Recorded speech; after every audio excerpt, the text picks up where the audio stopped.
I'm floating. That's the only word for it, though it's not really floating. It's more like being suspended in a stillness so profound it hums. And the color. Oh God, the color. It's like nothing I've ever seen. It's not green, not blue, not emerald, not aquamarine. It's more like color as a feeling, a shimmering, impossible viridian that seeps into you, warms you from the inside out. It's impossible to look away, but it's not harsh. It's soft, like being bathed in warm honey. And the sound? There's a sound too. A deep, resonant chord that vibrates through my bones, through the very fabric of wherever I am. It feels ancient and yet utterly, perfectly new. It's the sound of everything and the sound of nothing all at once. And there's a warmth too. Not like the sun, not like a fire. It's a gentle, pervasive warmth that seeps into every cell, chasing away any chill, any ache, any burden I didn't even know I was carrying. It's the kind of warmth that feels like coming home. Except I've never been anywhere like this. It's like recognition, a recognition of something so deep, so fundamental, that it rearranges everything I thought I knew. There's no struggle, no panic, just this overwhelming sense of being, held. And in that holding, in that impossible color and resonant sound, there's a feeling I can't quite name. It's like all the rough edges have been smoothed away, like every wrong turn, every harsh word, every moment of regret has just dissolved. It's a profound, unearned forgiveness washing over me. And then I woke up. And then I was in the hospital. My name is Maria Elena Rodriguez. I'm 58 years old. And for most of my life, I've been a commercial deep-sea fisherwoman, out on the waves off the coast of Monterey Bay. Fiercely independent, proud of what I can do with my own two hands. For years, my mornings started the same way. The alarm would shriek at 4 a.m., and before my feet even hit the cold linoleum of my small apartment, I'd be thinking about the weather. Was the fog rolling in? Were the seas going to be too rough? Would we make it back in time for me to catch a few hours of sleep before the market opened? I'd brew a pot of coffee, black as midnight, and stare out the window at the dark, restless ocean. I didn't believe in anything I couldn't touch, couldn't see, couldn't feel the grit of salt spray on my face. Raised Catholic, sure, but those prayers felt hollow after a while, like reciting lines from a play I no longer believed in. Now, I'm a casual agnostic. The ocean was my temple, the rhythm of the tides my sermon. My life was a hard one, no doubt. It demanded a certain kind of strength, and that strength, that independence, it came at a cost. There was my son, Miguel. We haven't spoken in 5 years. Not a word, not a call. The silence between us was as vast and cold as the ocean I worked. He was the one thing, the only thing, that could ever crack that tough exterior I'd built around myself. I'd push him away, he'd push back, and somewhere along the line, the bridge just collapsed. The week before that final trip, I was mending nets down at the dock. The sun was starting to set, casting long shadows. A couple of younger guys were laughing, bragging about their catches. I just smiled, a little tight around the mouth. I remember thinking, as I tied off a knot, how much I missed the smell of diesel fuel mixed with brine, the creak of the boat, the sheer, uncomplicated physical exhaustion of a good day's work. That was my world. Simple, hard, and mine. I didn't have any grand premonitions, no dire warnings whispered on the wind. Not really. But looking back, there were things. Little things. The week before, there was a storm that blew in off the coast. Nothing major, just a bit of rough weather. But it rattled the windows of my apartment like a drunk trying to get in. And the sea, usually so predictable in its moods, felt agitated. It was churning in a way that made my gut clench, even though I was miles from it. The other thing was inside me, a restlessness. I kept finding myself staring at old photographs, not of Miguel, not directly, just pictures, old family photos from when I was a kid. My paternal grandmother, her face a blur in my memory, but her hands, I remember her hands strong and calloused. She died when I was very young, and I barely remembered her.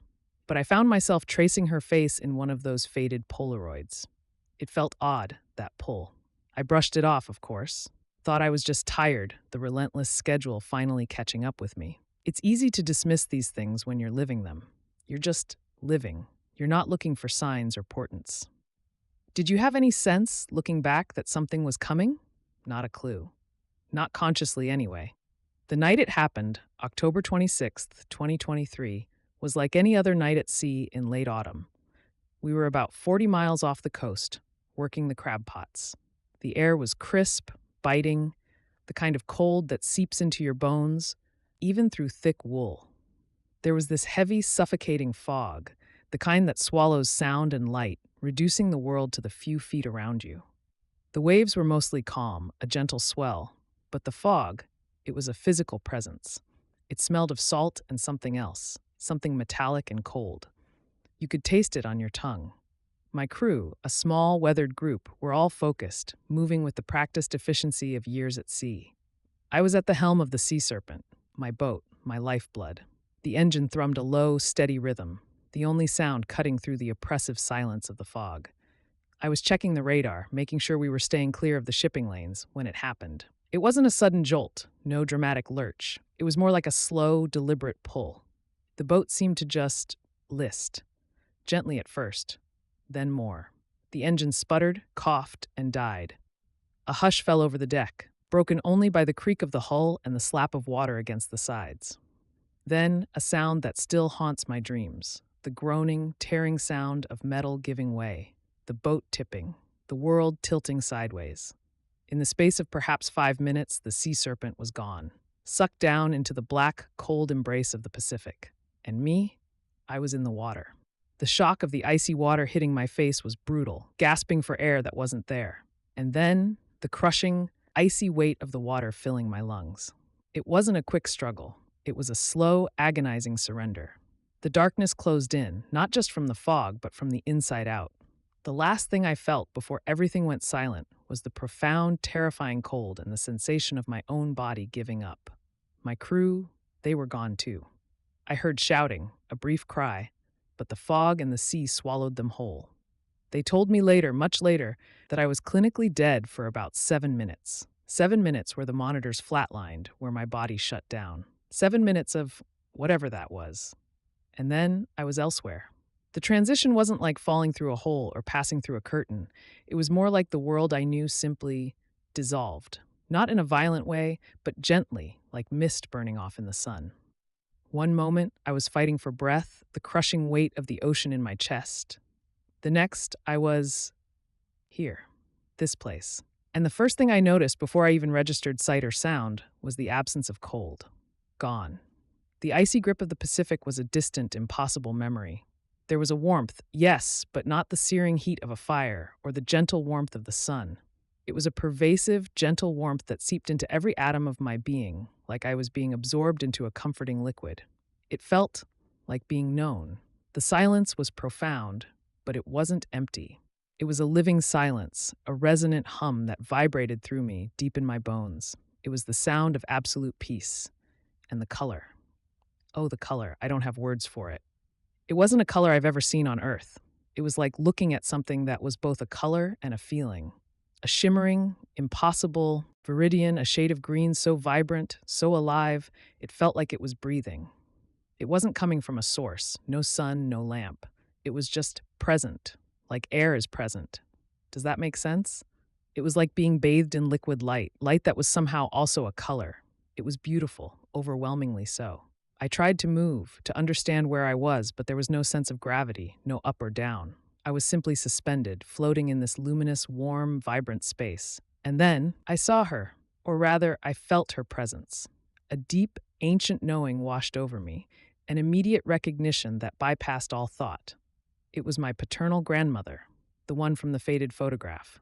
I hadn't seen her since I was a child, barely had any memories of her, but there she was, not as a physical form, not exactly, more like a radiant presence, an emanation of that impossible viridian light, infused with the warmth and the resonant chord that filled this place. Her attention was on me, a gaze that felt like a caress, like being understood on a level I'd never experienced. There was no judgment, no expectation, just pure, unadulterated acceptance. And through that shared understanding, that feeling of being utterly seen, she conveyed a message. It wasn't spoken words, not a voice I heard in my ears. It was more like a knowing that bloomed inside me, an instant download of truth. The message was about Miguel, my son. It told me that the guilt I carried, the crushing weight of his absence, was a phantom, a creation of my own fear and pride. It said he remembered my strength, not my absence, that he was waiting for a bridge, not an apology, that he was waiting for me to reach out, to let him know I was still here, still his mother. It was so simple, and yet it shattered me. I'd spent 5 years punishing myself and him for a perceived wrong that this being, this light, was telling me was a misunderstanding. The recognition of her, of my grandmother, and the message about Miguel, it wasn't a gradual realization. It was instantaneous, like a dam bursting inside me, releasing a flood of emotion I'd held captive for decades. I cried, but they weren't tears of sadness. They were tears of release, of understanding, of a profound, unearned forgiveness that flowed not just to me, but from me as well. I witnessed a moment, a brief flash of memory from my own life. It wasn't a big event, not a life-altering crisis. It was a Tuesday afternoon, years ago. Miguel was maybe 7 or 8, and he'd scraped his knee badly on the sidewalk. I remember being impatient because I had a delivery to make. I'd cleaned him up, put a bandage on, and sent him back out to play, a little too quickly, a little too dismissively. Seeing it again from this detached perspective, I saw the flicker of hurt in his eyes, a hurt I'd been too busy to acknowledge. And in that moment, I understood. It wasn't about the scraped knee, it was about feeling unseen, unheard, by the person who was supposed to be his anchor. And that tiny moment, that insignificant Tuesday, had echoed through the years. What was the message? Can you say it out loud? The message was clear. The guilt you carry about your son is a phantom. He remembers your strength, not your absence. He is waiting for a bridge, not an apology. And that was it. The message was delivered, the understanding settled, and then I was being pulled back. It wasn't a gentle nudge this time. It was a violent yank, like being sucked backwards through a straw, the vibrant, peaceful world receding with terrifying speed. I fought it. I wanted to stay in that warmth, in that impossible color, in that profound peace. I didn't want to go back to the cold, to the struggle, to the silence between me and Miguel. But something in the message, something about Miguel waiting, about the bridge, it pulled me. It was a desperate hope, a flicker of possibility that outweighed the fear of leaving. The sensation of re-entering my body was like being slammed into a brick wall. Cold. So intensely cold and heavy. The air, when I finally gasped a ragged breath, felt thick, suffocating. The first thing I heard was the incessant, maddening beep of a heart monitor. Then voices, muffled and distant, talking about vital signs, about me being back. I opened my eyes, and the fluorescent lights of the hospital room were blindingly harsh, a stark, sterile white that was the antithesis of the luminous viridian I'd just left. A nurse was hovering over me, her face a mask of professional concern. She said something about how lucky I was, about how long I'd been gone. The world felt too loud, too bright, too separate. Everything was its own thing, disconnected. I felt the phantom ache of the ocean water in my lungs, the bone-chilling cold. It was a crude, unwelcome return. The first few days in the hospital were a blur of questions and examinations. Doctors poked and prodded, nurses checked my vitals, and my estranged son Miguel was there. He just sat by my bedside, his face etched with a worry I hadn't seen in years. He didn't say much at first, just held my hand. It was a tentative, fragile grip, but it was there. He'd been alerted by my crew, who had been miraculously rescued by another fishing boat that happened to be passing through the fog. He'd driven straight to Monterey. The first real conversation we had, after the initial shock, wasn't about what happened at sea. It was about the message. I told him, not everything, but enough. I told him about the feeling, about the knowing. He looked at me, his eyes searching mine, and for the first time in years, I saw a flicker of understanding, not disbelief. He didn't dismiss it. He didn't call me crazy. He just listened. And he told me he remembered me. He remembered me strong, working hard, always coming back. He didn't dwell on the times I wasn't there or the things I might have done wrong. He remembered the strength. That was new. The biggest change, though, was this heightened empathic sensitivity. It's like I now physically feel the emotional pain of others. If someone around me is hurting, I get this dull ache in my chest, right here. She gestures to her sternum. It's not debilitating, but it's constant. It's like a barometer for the human condition. A few weeks after I got home, I was at the grocery store. There was an elderly woman ahead of me in line, fumbling with her purse, her face a mask of quiet desperation. She was short a few dollars, and I felt this immediate, sharp stab of anxiety in my chest, mirroring hers. Without thinking, I reached into my pocket, pulled out a $10 bill, and handed it to her. She looked at me, stunned, and tears welled up in her eyes. And the ache in my chest, it softened. It was a small thing, but it was everything. I used to be so focused on myself, on my independence, on the vastness of the ocean. Now, I'm focused on the small, interconnected moments. I still fish, but my priorities have shifted. I don't push myself to the breaking point anymore. I take breaks, I call Miguel, I listen to the quiet hum of the world. Yesterday, I was out on the deck mending a net. The sun was warm on my face. I saw a seagull circling, its wings catching the light. And for a moment, just a moment, I felt that impossible viridian light, that profound warmth washing over me. It's always there, just beneath the surface. And I know, with a certainty that no amount of fog or icy water can ever extinguish, that the bridge is there. It's built, and I'm walking across it. Walking across it. That's quite a journey, Maria Elena. The message about Miguel, the empathy you feel now, it's a profound shift. It is, and it wasn't easy.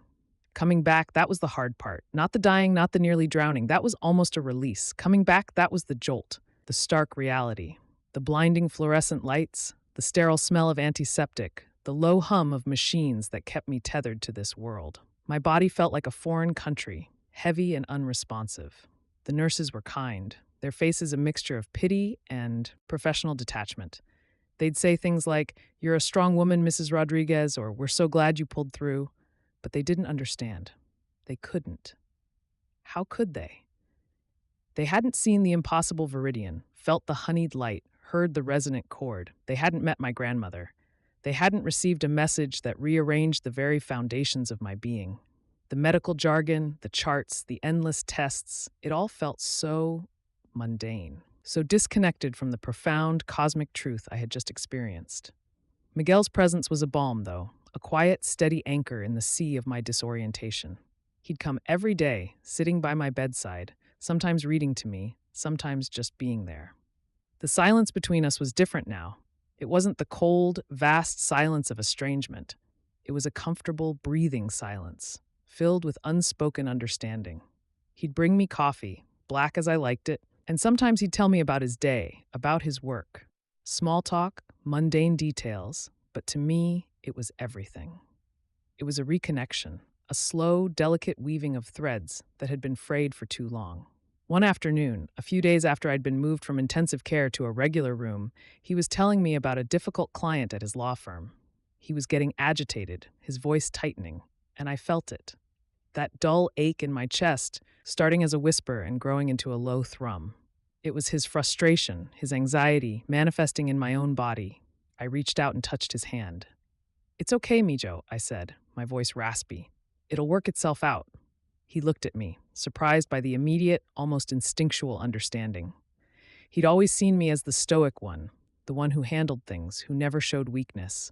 But here I was, feeling his every stress, his every worry. He squeezed my hand. "You always know what to say, Mom," he murmured, and I felt the ache in my chest soften, replaced by a warmth that had nothing to do with the hospital's heating system. The doctors were baffled, of course. They attributed my recovery to my robust constitution and iron will. They talked about the resilience of the human body, the power of the mind. They couldn't explain the change in me, the way I seemed to intuitively understand people's emotions, the way I'd developed this uncanny knack for offering comfort. They chalked it up to a near-death experience, a psychological adjustment. And in a way, they were right. It was a profound psychological adjustment. But it was also something more, something that transcended the physical and the purely mental. My grandmother's message about Miguel, about the bridge, had been the catalyst. The guilt I'd carried for so long, the phantom of my perceived failures as a mother, it had been like a shroud, suffocating me, isolating me. When that shroud was lifted, when I finally understood that Miguel remembered my strength, not my absence, a dam broke within me. It wasn't just about his forgiveness. It was about my own. The unearned forgiveness that washed over me in that shimmering viridian light was not just a gift. It was a key. It unlocked the door to self-compassion, to understanding that my imperfections, my struggles, were not flaws to be hidden, but parts of the human tapestry. The empathy, that physical manifestation of others' emotions, it's been a constant companion since I returned. At first, it was overwhelming. Walking through the hospital corridors, I was bombarded by a cacophony of pain, fear, and loneliness. It was like being a tuning fork, vibrating with every emotional frequency around me. I'd feel the sharp stab of a patient's fear before surgery, the dull ache of a loved one's grief, the quiet desperation of someone facing a grim diagnosis. It was exhausting. I'd retreat to my room, the only respite coming when Miguel would visit, his steady presence a calming influence, his own emotions a familiar landscape that didn't send me spiraling. But gradually, I learned to navigate it, to compartmentalize, not to shut down, but to understand.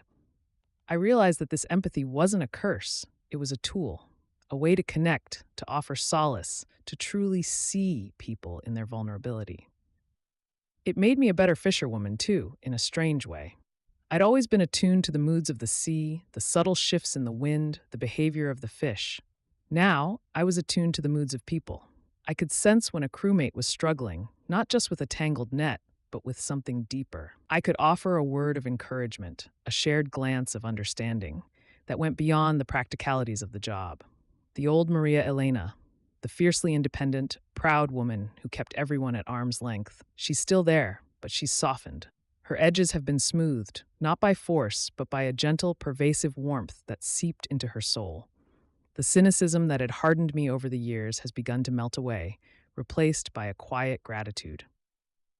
Every sunrise I witness from the deck of the Sea Serpent feels like a miracle. Every catch, a testament to the enduring power of nature and the interconnectedness of all things. The call I made to Miguel the week after returning home, that wasn't the first step across the bridge. That was me solidifying the bridge that had already been built in that extraordinary space between worlds. It was a simple call, just to say hello, to let him know I was home, and that I was thinking of him. His voice, when he answered, was tentative, a little shaky. "Mom?" he'd said, the question hanging in the air. "It's me, Mio," I'd replied, my voice thick with emotion. "Just wanted to let you know I'm back." There was a long pause. I could hear his breathing, quick and shallow. Then he just said, "I'm glad, Mom. I'm so glad." That was it. No grand pronouncements, no tearful confessions, just a quiet acknowledgement, a shared relief. And that was enough. It was more than enough. The fishing trips are different now. The ocean still calls to me, the rhythm of the waves still soothes my soul, but the intensity has shifted. I don't push myself to the brink anymore. I take my crew's concerns more seriously. If someone expresses doubt about the weather, I listen, really listen. I remember that crushing, icy weight of the water, the feeling of utter helplessness, and I know that no catch, no profit, is worth risking a life. I've seen the look in the eyes of the families of lost fishermen, the hollow grief that never truly fades. I don't want to be the cause of that grief for anyone. The fog still rolls in, thick and disorienting, but it no longer fills me with dread. It's just weather, a part of the ocean's wild beauty. I still check the radar, still keep a sharp eye on the instruments, but there's a calm certainty in my chest now, a quiet knowing that whatever happens, I'm prepared. Not just physically, but spiritually. I've seen beyond the veil, and I've brought something back, something precious and transformative. Sometimes, when the light hits the water just right, a particular shade of iridescent green catches my eye. And for a fleeting moment, a whisper of that impossible viridian washes over me. It's like a reminder, a gentle nudge from that other realm, letting me know that what I experienced wasn't a dream, wasn't a hallucination. It was real. And its effects are real. The aches and pains of old age are still present. My hands, once so strong and agile, are beginning to stiffen. The sun has weathered my skin, etching lines of experience around my eyes and mouth. But there's a new light within me, a luminosity that transcends the physical. It's the light of understanding, of forgiveness, of connection. Miguel and I have dinner every Sunday now. We talk about everything and nothing. He tells me about his cases, I tell him about the catches, about the crew. Sometimes we just sit in comfortable silence, sharing a bottle of wine. He's still a lawyer, still driven, But there's a newfound gentleness in him, a willingness to connect that wasn't there before. He's starting to understand, I think, the depth of the bridge we're building. He's even started asking about my grandmother, about that faded photograph. He never knew her, but he feels a connection to her through me. He sees her strength in my resilience, her quiet wisdom in my newfound empathy. The other day, we were out on the boat. The fog had settled in, thick and heavy, much like the night I left. The younger crew members were looking a little nervous, their faces pale in the dim light of the cabin. I felt that familiar thrum in my chest, a dull echo of their apprehension. I went out onto the deck, the mist clinging to my face. I took a deep breath, the salty air filling my lungs. I looked out into the impenetrable white, and I didn't feel fear. I felt a strange sense of peace. I remembered my grandmother's hands, strong and calloused, guiding me, even across the vast expanse of death. I remembered the impossible viridian light, the warm embrace. I knew, with an absolute certainty, that I was not alone. I called out to the crew. "It's just fog," I shouted, my voice carrying through the mist. "We've handled worse. We'll ride it out. Just keep your heads down and trust the instruments and trust each other." I saw them nod, their shoulders relaxing a fraction, and the ache in my chest, the one mirroring their anxiety, subsided. It was replaced by a quiet satisfaction, a sense of purpose that went beyond the mere act of fishing. The ocean still holds its mysteries, its dangers, but it no longer defines me by its vastness and its cold indifference. It has become a symbol of something else now, of resilience, of connection, of the infinite possibilities that lie just beyond the reach of our perceived reality. I am Maria Elena Rodriguez. I am a fisherwoman, and I am a woman who has seen the impossible and returned. The phantom of guilt is gone, replaced by the solid foundation of love and understanding. The absence is no longer a void, but a space waiting to be filled, bridge by bridge, connection by connection. You mentioned the specific message from your grandmother about Miguel. Can you elaborate on how that message was conveyed? Was it spoken, or was it more of a feeling, a knowing? It wasn't spoken words, not in the way we understand them here. There was no voice I heard in my ears, no sound that registered as auditory. It was more like an instantaneous download of truth directly into my consciousness. Imagine you're trying to explain a complex scientific theory to someone, and instead of using words, you could just implant the entire understanding into their mind, fully formed. It was like that, a direct transfer of knowledge and emotion. When I first saw her presence, or rather felt her presence, it was like a sudden, overwhelming wave of recognition. It washed over me, bypassing all my defenses, all my skepticism. It was as if my soul knew her, even though my conscious mind barely remembered her face. She radiated this profound sense of love and acceptance, a feeling so pure and unconditional, it brought me to my knees, though I wasn't physically kneeling. It was an internal surrender. And then, as her attention focused on me, that feeling intensified. It was like being bathed in pure understanding. The message about Miguel unfurled within me, not as a series of sentences, but as a complete tapestry of interconnected truths. I saw the years of my own guilt, the harsh judgments I'd placed upon myself. I saw Miguel's perspective, not as an accusation, but as a simple fact of his experience. I saw the strength I possessed, the resilience I'd unknowingly passed on to him, and the deep love that had always been there, buried beneath layers of pride and miscommunication. It was a knowing that permeated every fiber of my being. It was the truth, stripped bare of all pretense, all ego. I didn't have to process it, didn't have to analyze it. I simply knew it. It was as if all the questions I'd carried for years, the gnawing doubts, the unresolved pain, were answered in that single profound moment. The guilt I carried about Miguel, it wasn't a reflection of my failure as a mother, but a manifestation of my own internal struggles. And the key to healing that rift lay not in dwelling on past mistakes, but in reaching out, in offering a bridge. It was a message of hope, of reconciliation, delivered with a love so immense it transcended time and space. It's hard to articulate the exact mechanism, but it felt like a communion of spirits, a shared understanding that didn't rely on the clumsy tools of language. It was pure essence, pure truth. And in that moment, the separation I'd felt for so long, the isolation, dissolved. I was connected, not just to my grandmother, but to a deeper truth about myself and my relationship with my son.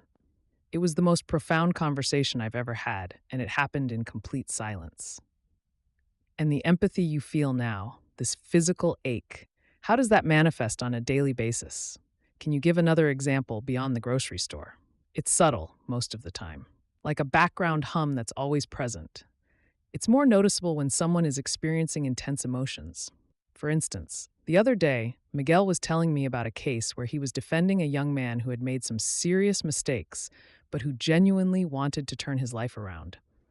As Miguel described the young man's desperation, his hope for a second chance, I felt it. A tightness in my chest, a sympathetic pang. It wasn't my own anxiety, but his. I could feel the weight of his fear, the flutter of his hope, and Miguel noticed. He stopped mid-sentence, looked at me, and asked, "Are you okay, Mom? You've gone a little pale."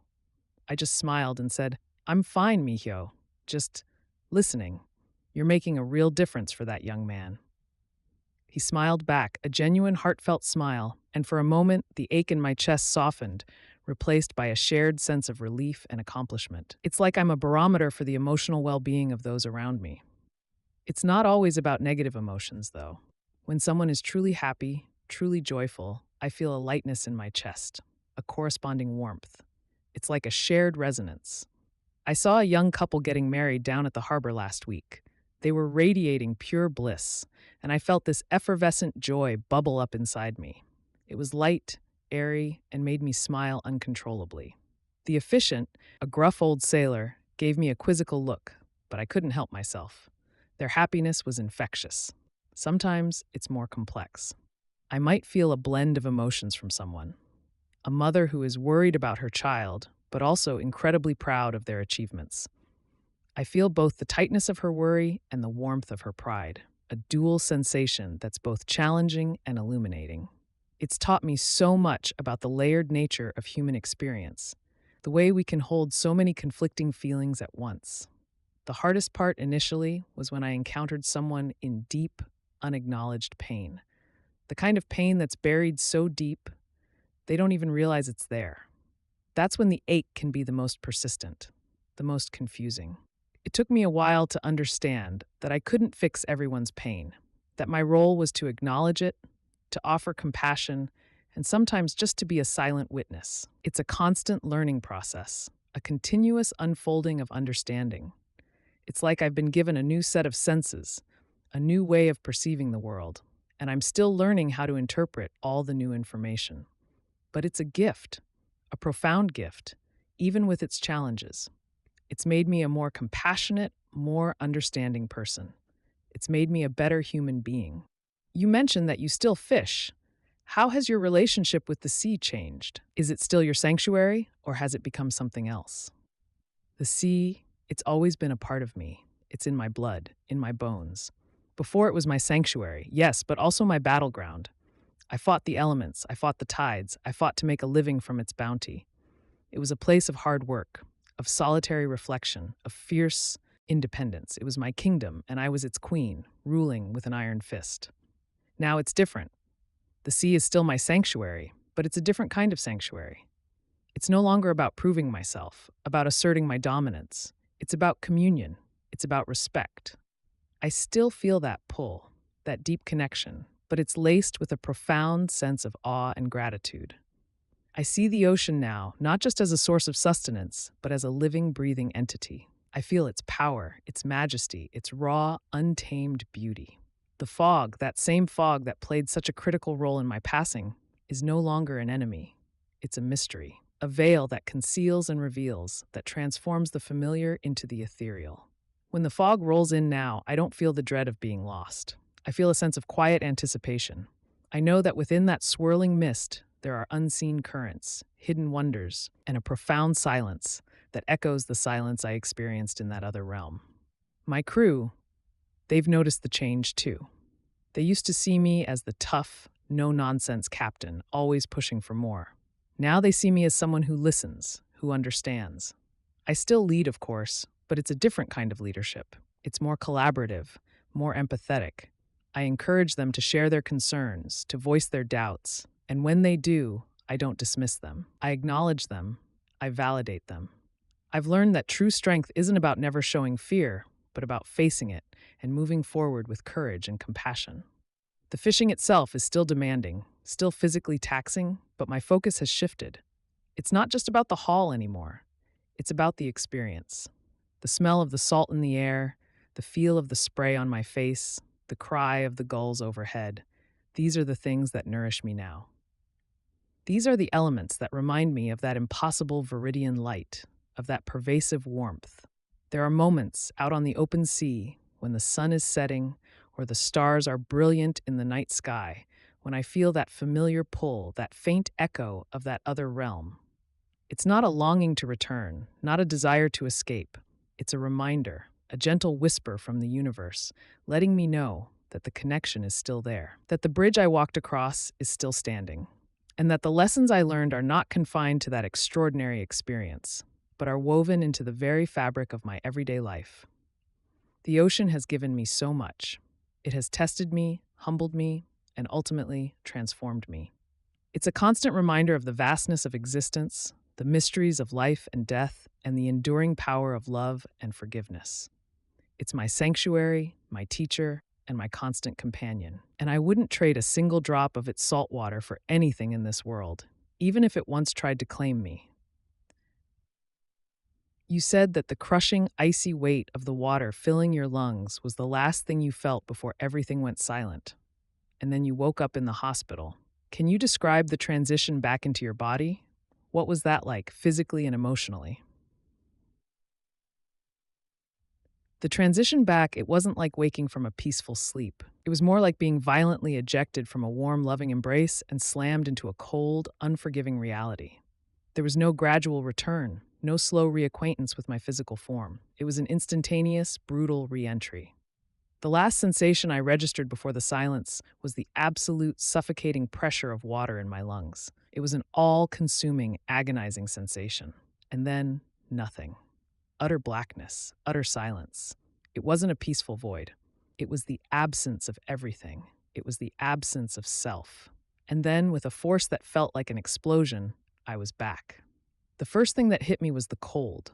Not the biting, icy cold of the ocean, but a deep, pervasive chill that seemed to originate from within my own bones. It was as if my body, having shut down, was struggling to reboot, to generate its own warmth. It was an involuntary shudder that racked my entire frame. Then came the weight, an immense, crushing heaviness. My limbs felt like lead, anchored to the bed. My chest felt tight, constricted, as if the very air I was desperately trying to draw in was too thick, too heavy to penetrate. The sensation of drowning, of my lungs being filled with water, was still vivid in my memory, and the instinct to gasp for air was overwhelming. When I finally managed a ragged, choked breath, it felt like a monumental effort. The sound was the next assault, a piercing, insistent beeping. It took me a moment to realize it was a heart monitor, signaling that my heart had in fact started beating again. But the sound was alien, intrusive, a stark contrast to the deep, resonant chord that had soothed me in the other realm. Then came the voices, muffled and distorted, a babble of medical jargon I couldn't fully grasp. She's back, vitals stabilizing, remarkable recovery. They were talking about me, about this body that felt so alien, so unresponsive. Emotionally, it was a whirlwind, a profound disorientation, a sense of being ripped away from something infinitely more real and peaceful. There was a desperate yearning to return to that luminous, viridian space, to the warmth, to the acceptance. The contrast between the two realities was jarring, almost unbearable. The clarity and profound peace of the afterlife felt like a dream, and the harsh, sterile reality of the hospital room felt like a brutal awakening. There was also a deep sense of frustration. I wanted to communicate, to tell them what I had experienced, to share the message I had received. But my voice was weak, my thoughts fragmented. The words wouldn't come. All I could do was lie there, a prisoner in my own body, listening to the beeping of machines and the hushed voices of strangers. The emotional impact wasn't just about the shock of returning. It was about the profound loss of that connection, that sense of absolute belonging I had felt. It was like being pulled out of a warm, loving family gathering and being dropped onto a deserted island. The loneliness was acute, even surrounded by people. But beneath the disorientation and the longing, there was also a flicker of something else. A nascent understanding that this return, this second chance, was not an accident. It was an opportunity. An opportunity to build that bridge, to honor the message, to live differently. That flicker of hope, however small, was enough to anchor me, to begin the arduous process of integrating my extraordinary experience with the mundane reality of my life. The physical discomfort was immense, but the emotional and spiritual shock was even greater. It was like being reborn, but into a world that suddenly felt dimmer, colder, and far more complicated than the one I had just left. The nurses, when they finally managed to get me to respond verbally, found me weak, disoriented, and speaking in hushed, almost reverent tones about colors they couldn't see and sounds they couldn't hear. They attributed it to post-traumatic stress, to the lingering effects of a near-death experience. They were right, in a way, but they were also profoundly wrong. They saw the trauma. I felt the revelation. They saw the struggle to survive. I experienced the profound joy of a second chance. It was a dichotomy I would spend a long time reconciling, bridging the gap between the earthly and the ethereal. And it all began with that first gasping breath back in the cold, sterile reality of the hospital room. A breath that tasted of salt and regret and a dawning, terrifying hope.